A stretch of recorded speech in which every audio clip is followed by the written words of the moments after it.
Okay. So now we're looking at literary analysis of the passage utilizing one of the documents that is in the Unit 9 weekly handouts. The bottom one, I think, in the first batch of handouts, literary analysis revision of 24 October. And that's the one that we're going to be looking at together in this section. So step one is to, of course, work at translation. That I really kind of skipped over that, but this is going on the basis and assumption that you have translated your passage already, that you're going to be exegeting for your major paper in the end. Literary and characterization studies will fold over into your final exegetical paper, where you will include these materials, the important findings of these analyses into your final exegetical paper. When we get closer to the end of the semester, I'll talk more about the exegetical paper, but literary analysis is foundational after you've translated your passage to looking at how the author, narrator, Moses, so forth, through history. We look at any narrative passage in the biblical text. Here's how we get at the meaning. You do your basic translation, then you start looking for the various types of what we call rhetorical devices. Looking at the text to see how different portions of the narrative, different portions of the story that is being presented in the text, how these different elements fit together.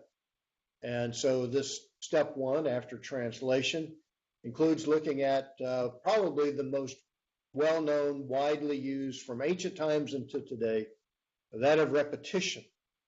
Repetitious elements, sometimes it's a repetition of a word, sometimes it's a phrase, sometimes it's a theme, but other times you might repeat.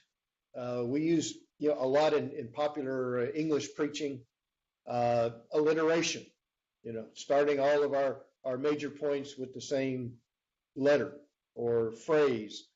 And sometimes in Hebrew, that'll do the same thing with endings. One of the repetitious elements, for example, in Psalm 23, when you read through the Hebrew text of Psalm 23, the endings, the first person singular endings, as we would translate it, the Lord is my shepherd, Adonai Ro'i, Lo Exar, I shall not want.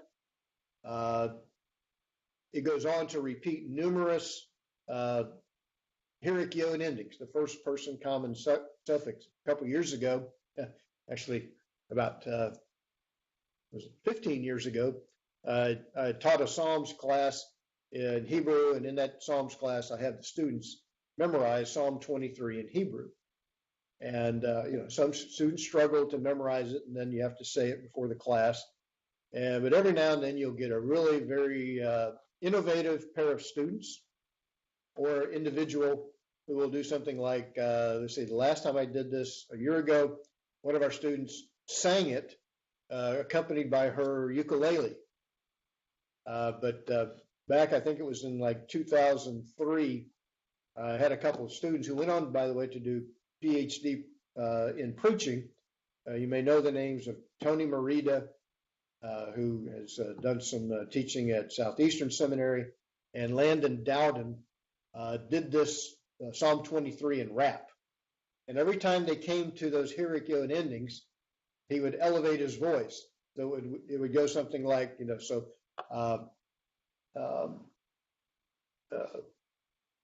Tony did the background, Landon did the recitation of the psalm, and so Tony's in the background doing this kind of syncopated rhythm, doing a little cha-ching, ka-ching, ka-ching, ka-ching, kind of thing. And Landon's doing Adonai Ro'i, Lo Exar, Vinod Deshe Yad B'Tzei. And so he would do that over and over. So different ways that repetition is used, different elements, words, individual words, different forms or endings, different phrases, but repetition is one of the most commonly used rhetorical elements. Again, Rhetoric has to do with the means by which we make our points, whether it's teaching, presenting a sermon, whatever kind of oration that we're doing. Repetition is very common. The second one on the list is the use of chiasm, or the longer form chiasmus, that is a way of presenting a story that moves toward a pivotal point. So chiasm comes from the Greek chi, which is, of course, your X-looking form.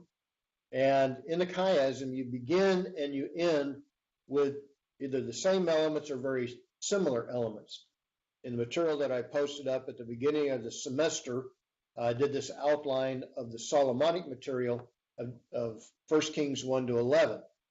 The king's presentation of the reign of Solomon that begins with the struggle for Solomon's reign with his half-brother Adonijah, and it ends with the struggle to maintain the kingdom after Solomon has rebelled, the beginning of chapter 11, and then the latter part of chapter 11, which is the match for the beginning of chapters 1 to 11 in 1 Kings, has to do with the collapse of the kingdom, the rebellion of various people groups that his father, King David, had conquered.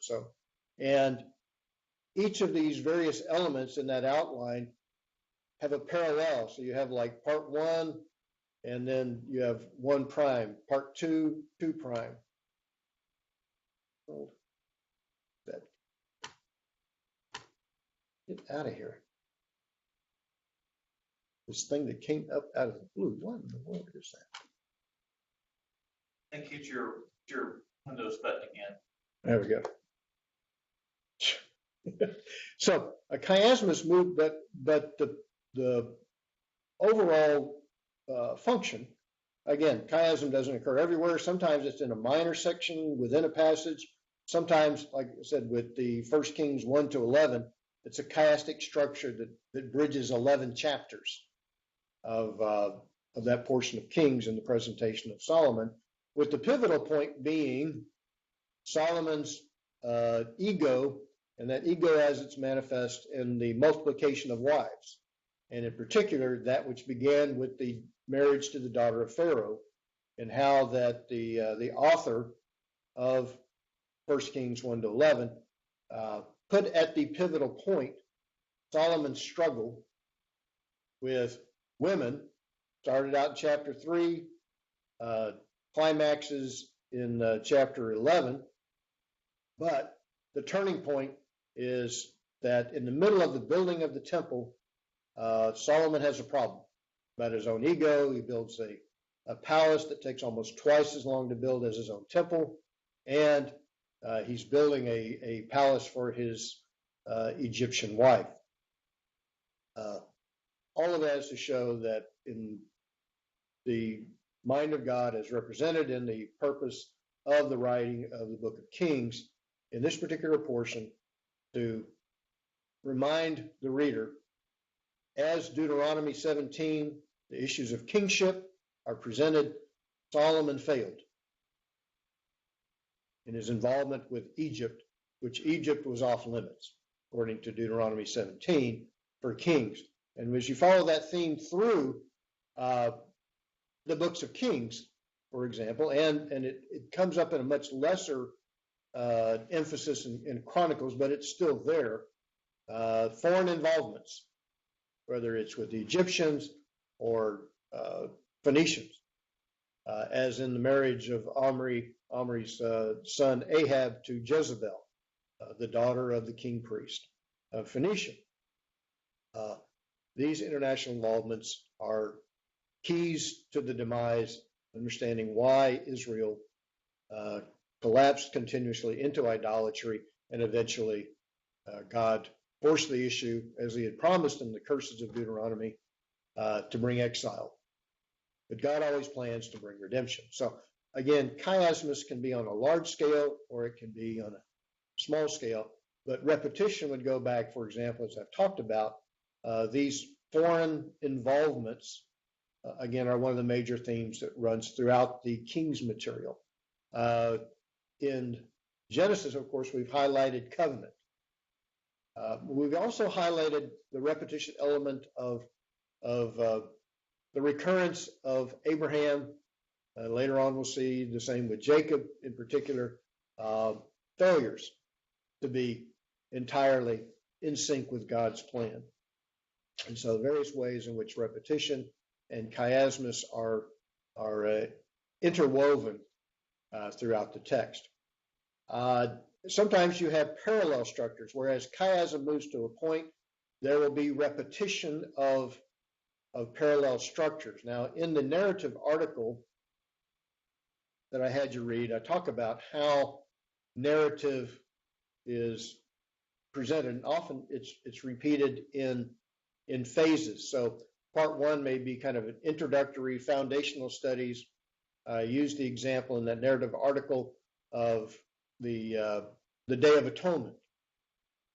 It begins with a historical setting, reminder this is serious business because the failure to follow God's instruction may lead to death, as it did for Aaron's sons, Nadav and Abihu. And then it presents, here are the basic elements that are going to be utilized in the sacrificial day of the Day of Atonement. The next part is going to extrapolate and tell you why several of those elements that are presented in part one are utilized. So it's kind of a growing, like concentric circles of expansion of the narrative.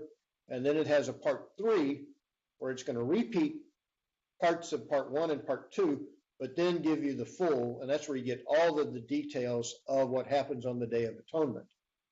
Climaxing with that point where the high priest goes in and cleanses the Holy of Holies, and in particular, the sprinkling of the blood of the sin offering on the mercy seat, the kipporet, and inside that. And then he moves from that point outside the altar. Why does he do that? He does that to cleanse the holy place because of the sins of the people. And then he moves outward. So there's a pivotal point in that narrative in part three of these parallel structures that, again, unfold in the narrative. So, again, one of the most common ways of telling a story. And in part, there are aspects of this that can be seen in the various covenant passages. Look for those recurring themes that we have already talked about from Genesis chapter 12. Again, the issue of, God's call upon Abraham, that he's going to make his name great, he's going to make a great nation, he's going to give him the land, and the overall purpose is to be a blessing to all of humanity.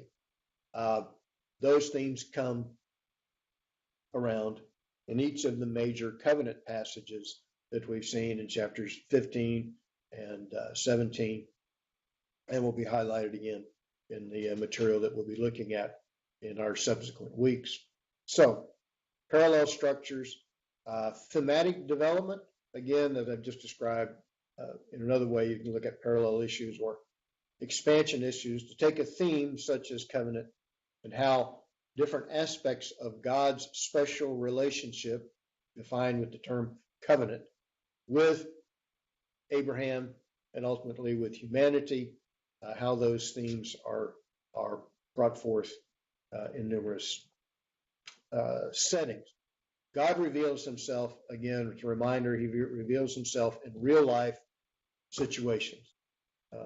Not like God sits up there and says, okay, I've got this covenant idea that I want you all to understand. He deals with it in real life situations, in the life of Abraham, Isaac, Jacob, and so forth through Scripture. Number 5 in this analysis process is inclusio. Often a passage, a pericope is another fancy way we term a definable section of text, we'll use this word pericope, is started and concluded with a common element. It starts and ends the same. Most of you have probably seen the movie Forrest Gump. Remember the common thing at the beginning and the ending of Forrest Gump is this floating feather. That's the inclusio. And again, the difference between the young Forrest Gump on the bus, and then of course the son of Forrest Gump at the end getting on a bus, and you have the feather scene. That's an inclusio, an inclusion where you bracket the beginning and ending of a text by a common element. So sometimes, like I described with the Solomon material in 1 Kings 1 to 11, it's a combination of chiasm on a larger scale, what I sometimes refer to as a macro chiasmus versus minor. Sometimes you can have chiasm within a single verse. And you simply have reverse elements, like even a line of poetry in the Psalms. You can have A, B, and then B prime, A prime, where you reverse the elements. Maybe, a noun, verb, verb, noun. It's a very simple way of presenting a chiasmus in structure. And then other times we have mnemonic devices such as acrostics, and that's found primarily in the Psalms, some in short portions of book of Proverbs, but acrostics, assonance, and alliteration are other types of, again, devices that facilitate memory. And again, that can be like we talked about earlier, the repetition of, like in Psalm 23, these Hierokion endings. Another way, of course, is the use of metaphor and simile, comparative analogies, where you look at, again, the basic difference between a metaphor and a simile is whether you use like or as in the equation. There are other literary devices such as metonymy. Metonymy has to do with meta, that which accomplishes some sort of change, and then nomos. One nomos in Greek means law, but it's a change of name, metonymy. And that's a way of again, a rhetorical device typically done to change something from an honorable meaning to a dishonorable one. We have a number of names in Scripture. You remember Mephibosheth and Mephibaal. You have this character in the time of David, Mephibaal. Baal can mean the god Baal, but it's also a word that means honorable or can describe a lord or master. So it's a word of honor, whereas the name is changed to Mephibosheth. Bosheth is the Hebrew word for shame.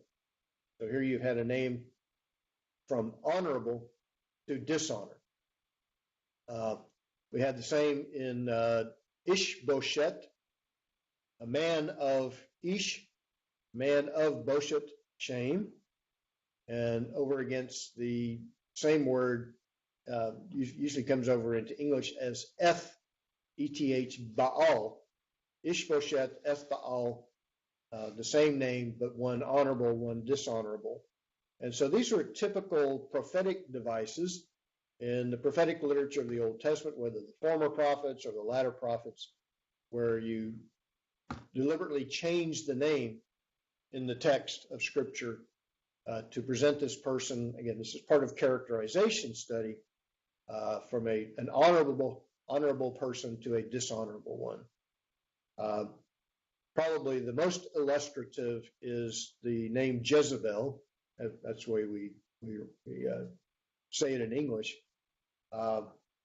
In Hebrew, it's written E, that Aleph with Hierokion, E, which is a particle of negation. Zaval or Zevel is another word of honor.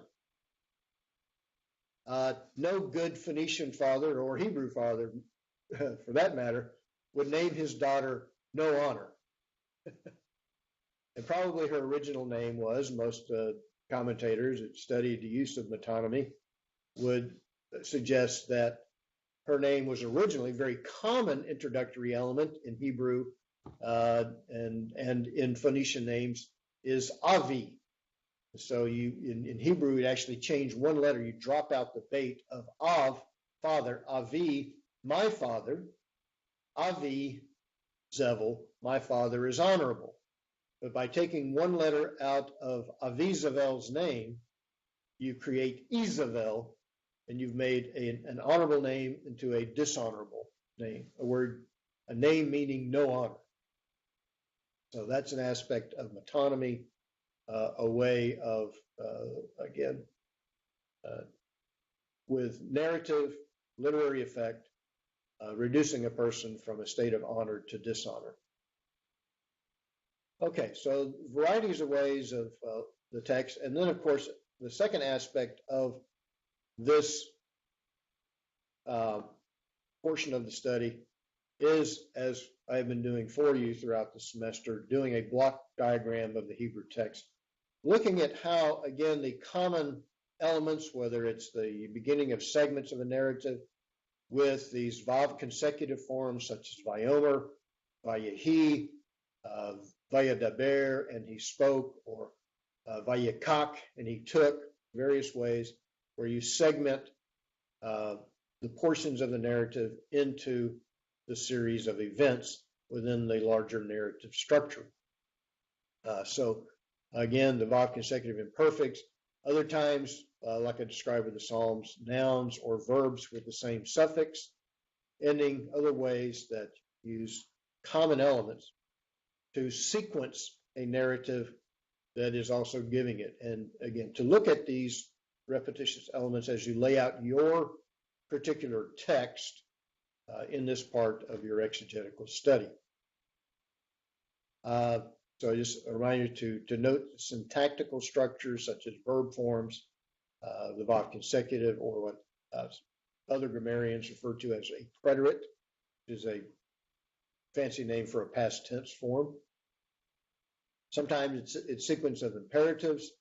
Sometimes, as we highlighted, we've seen a number of times where the use of the particle et, aleph with the segol tet, usually with the makef, connecting it with some element, the series of objects of a verb or objects of a prepositional phrase, and how these are done in sequence. Again, all of these is part of the narrative effect.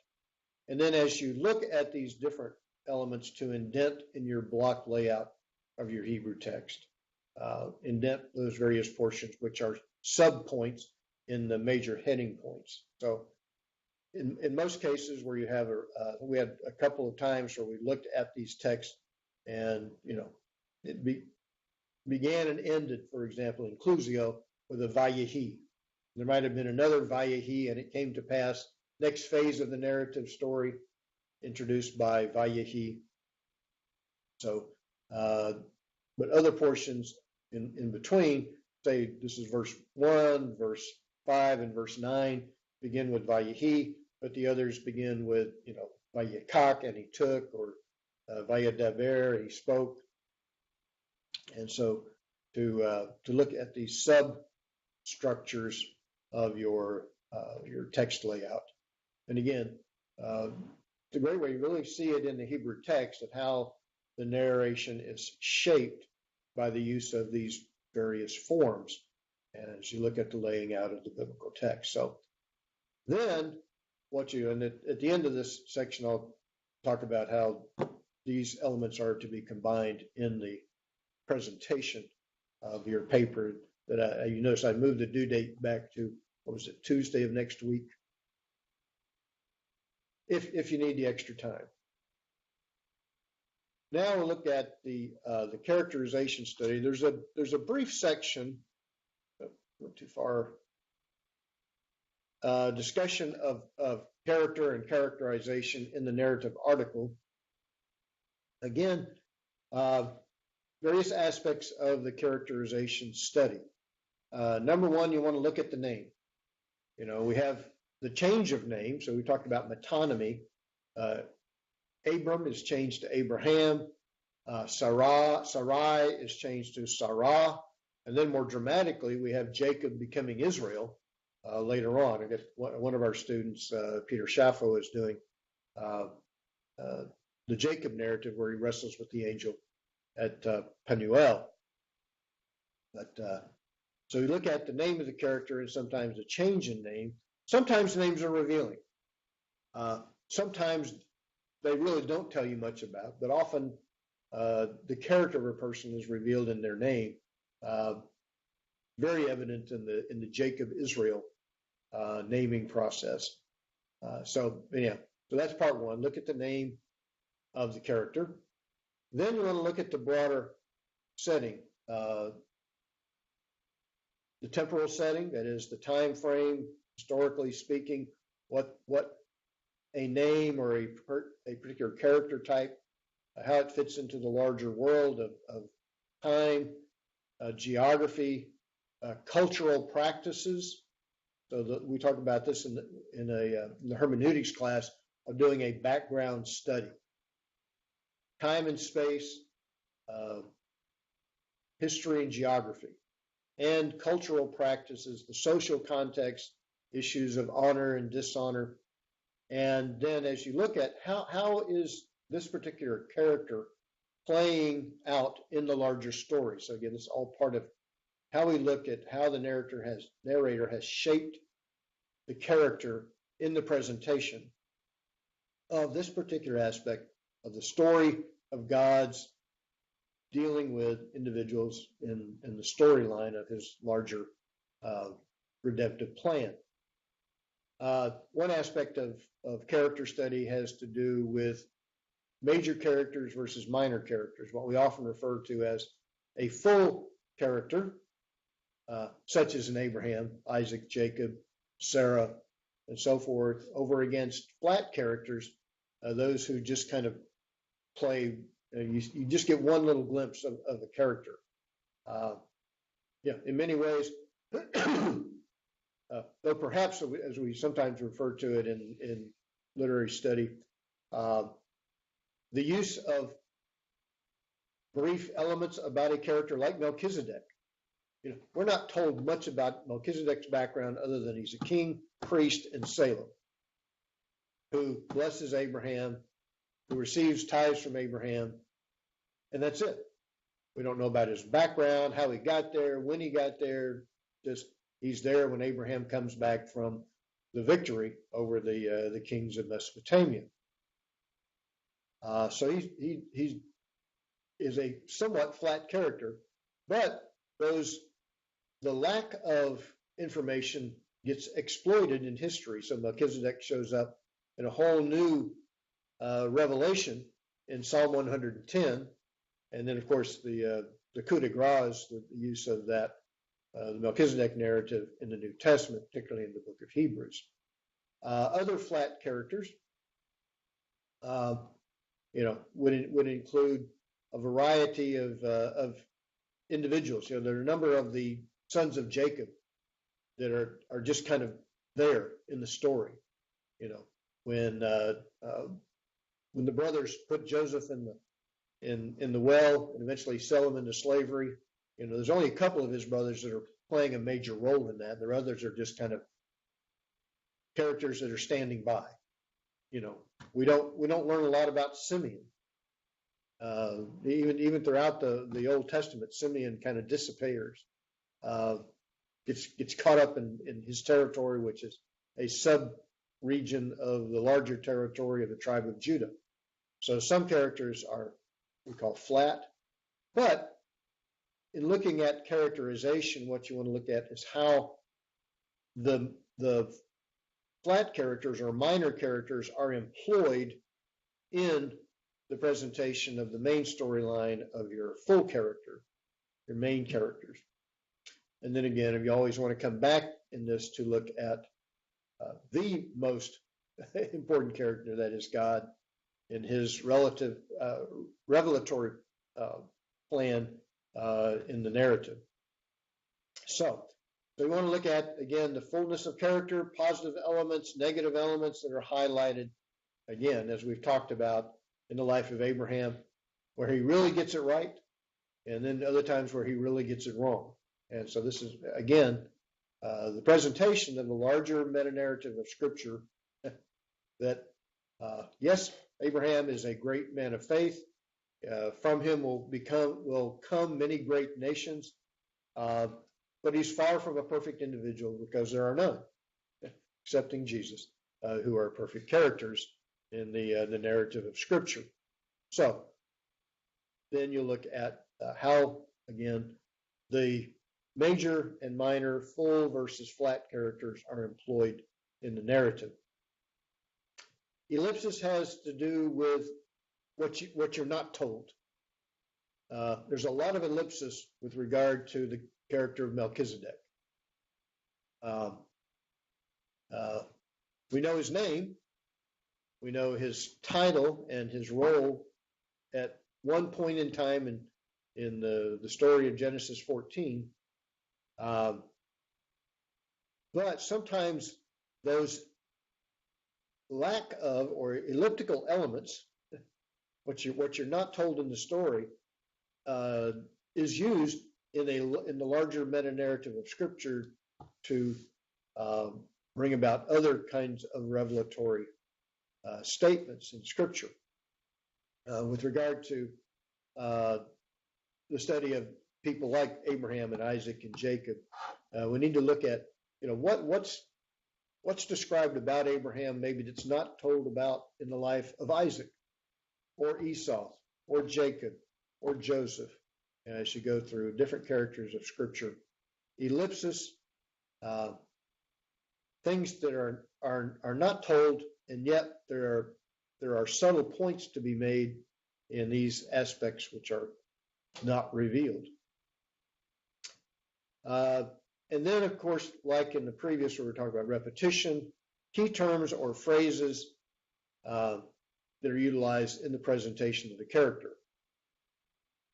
Some of these may warrant additional word study. If you're doing, Genesis 15, the issue of Abraham being reckoned as righteous. We may want to study the reckoning aspect and righteous and righteousness, those aspects, or other terminologies like the term covenant in the narrative, or other descriptors of the characters. How are they described, and then how are these key terms and phrases utilized by the narration to develop the full character presentation? And then finally, in the characterization study is, how does this person relate to God? God is the primary character of Scripture. So what does this divine human relationship tell us about the nature of God and his desire to bring about the redemption and the blessing of humanity? That's kind of the concluding aspects.